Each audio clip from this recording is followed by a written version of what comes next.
She raised 3 children, cooked thousands of meals, remembered every birthday. But when her memory began to fade, no one remembered her.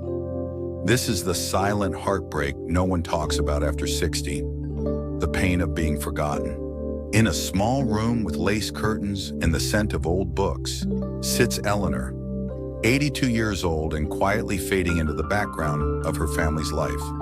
Her children visit on holidays. Her phone rarely rings. And as the world rushes by, she wonders quietly, do they remember who I used to be? This story isn't just about Eleanor. It's about all of us, aging in a world that's forgotten how to pause. As people cross 60, something strange begins to happen. You're no longer the center of the room. People stop asking your opinion. Doctors talk to your children about you instead of with you. Birthdays become quieter, phone calls fewer, and the silence, it grows louder than words. Eleanor once threw Sunday dinners with 12 people around the table. Now she eats soup alone by the window, watching neighbors she doesn't know walk their dogs. I used to matter, she whispers. Do I still?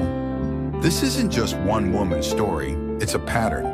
Across the world, seniors feel forgotten, not because people are cruel, but because they're busy, distracted, and the loudest ones get the most attention. But aging doesn't mean disappearing. Do you remember who taught you to tie your shoes?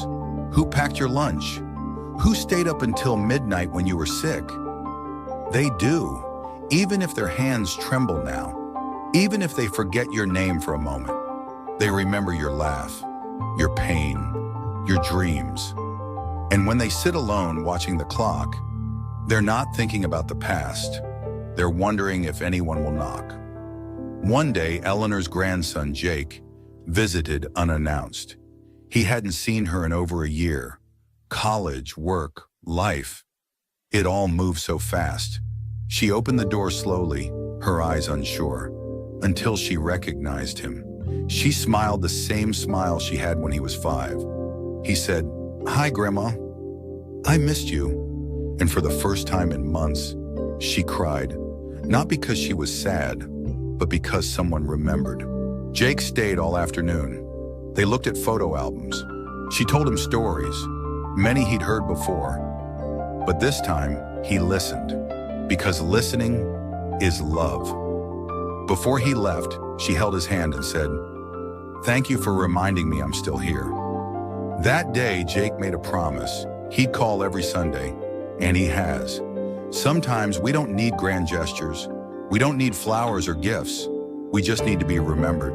A call, a hug, a "how are you" really. These small things become life rafts for those drifting in silence. If you have an elder in your life, a parent, a neighbor, a teacher, don't wait for a holiday. Call them, visit them, tell them what they mean to you. Because aging isn't the end of the story.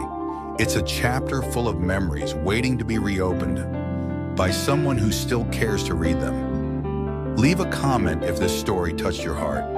Share this video with someone who needs to remember someone. And if you're watching this alone, know this: you are not forgotten.